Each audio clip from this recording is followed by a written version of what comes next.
Silvio Galiza continuou a frequentar os cultos da igreja antiga. 21 de março, 9 horas. Depois do culto, o pastor Silvio Galiza vê Lucas com a namorada e amigos. Ele interrompe a conversa. Aí eu perguntei: Lucas, você vai pra onde? Ele fez: eu vou ali. Eu: ali aonde? E ele continuou dizendo: eu vou ali. Eu falei: Lucas, eu não te digo nada, você não conhece nada aqui em Salvador, uma hora dessa, você vai pra onde? E ele mesmo ainda assistindo, eu vou ali. E o pastor Silvio me olhou de cara feia. Lucas deixou os amigos e a namorada, desmarcou o compromisso que tinha com outro amigo e obedeceu ao pastor Silvio Galiza. Junto com ele, seguiu um outro pastor auxiliar. Era a noite do desaparecimento de Lucas Terra. Segundo os colegas do Lucas, né, os obreiros e obreiras desta igreja, ele tinha uma atitude dominadora sobre o Lucas. Eu não sabia, não era do meu conhecimento, que ninguém me dizia, nem Lucas falava, né? Porque ele era muito obediente, ele acreditava muito na igreja em si, nos pastores e bispos desta igreja. Olha o senhor, irmão, graça e paz. Vá na bênção de Deus, irmão, amém.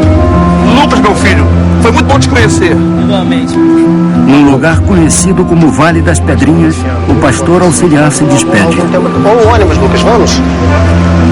Lucas e o pastor Silvio Galiza pegam um ônibus.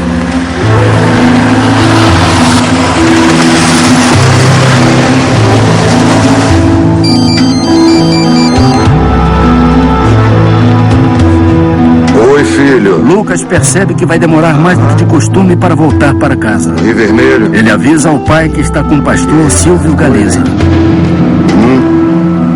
Aquela noite, Lucas ligou deste orelhão.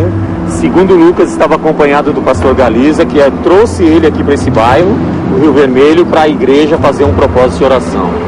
O último telefonema de Lucas para o pai foi dado precisamente às 10 horas, 9 minutos e 59 segundos. A ligação ficou registrada no celular. O pastor Silvio Galiza se encaminha até o templo da igreja, que fica no Rio Vermelho. Só que antes, ele passa por uma loja de conveniências, um posto bem próximo à igreja. Nisso, enquanto ele está na loja de conveniência, o garoto liga para o pai e diz ao pai que vai dormir na igreja, no templo do Rio Vermelho, com o pastor Silvio Galiza. A partir daquele momento não se sabe precisamente o que aconteceu com Lucas, mas a perícia concluiu que houve uma tentativa de asfixiá-lo. Em seguida, ele foi queimado vivo. Então, a partir daí, ele levou este garoto para a igreja e lá ele certamente deve ter praticado atos de violência sexual contra essa criança. Por que digo ato de violência sexual? Porque o corpo do garoto ele é encontrado totalmente carbonizado. E o laudo de exame cadavérico, os peritos médicos legais, não tiveram condições de determinar a causa da morte, muito menos se houve ou não violência sexual.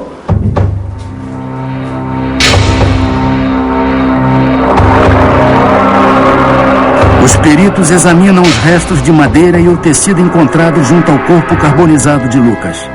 O pano da cortina utilizado para a confecção, para estrangular, colocar na boca da vítima, foram os panos da cortina semelhantes ao do templo da igreja deles no Rio Vermelho.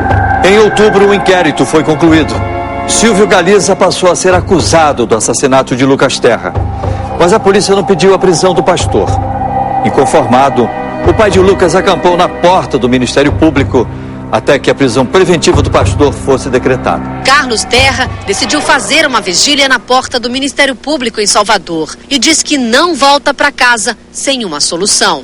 Essa justiça, ela deixa liminares que favorecem os criminosos, ela deixa tanta coisa que só beneficia o criminoso e a gente, as vítimas. O que aconteceu com uma criança de 14 anos, queimada viva, como o Lucas foi queimado vivo? A quem que a gente vai se apoiar? A quem que a gente vai pedir socorro?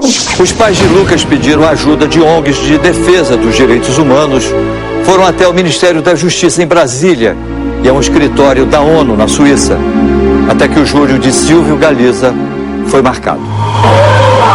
Junho de 2004. 3 anos e 3 meses depois do crime, o pastor Silvio Galiza é julgado. Ele é aquela pessoa que não esboça um riso nem um desagrado. Ou seja, ele não demonstra absolutamente nada.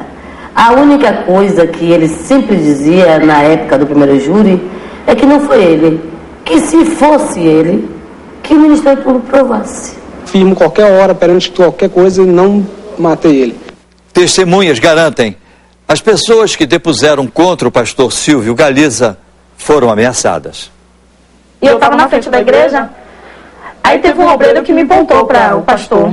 Aí quando eu subi, ele fez assim, eu fiquei sabendo que a senhora foi depor, eu disse, fui. Ah, mas vocês tudo vai pagar por isso. Eu fiz, pastor, eu não sei o que vai acontecer daqui para amanhã. Me falou que você está aí se preocupando, se estão se preocupando buscando Luquinhas qualquer.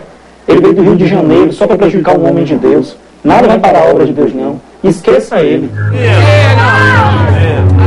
9 de junho de 2004. O pastor Silvio Galiza é condenado a 23 anos e 5 meses. Ele sai preso do tribunal. Para mim, aquilo não era um caso terminado. Porque fiquei sempre com aquela sensação que tinha mais gente envolvida naquilo. Mas como saber se o próprio pastor negava a autoria dele? E jamais ia dizer que alguém fez ou que participou. A defesa recorreu e o pastor Silvio Galiza foi novamente a júri. Ele teve a pena reduzida para 18 anos. Mesmo condenado, o pastor se diz inocente. Na entrevista ao Linha Direta, ele estava acompanhado por 7 advogados.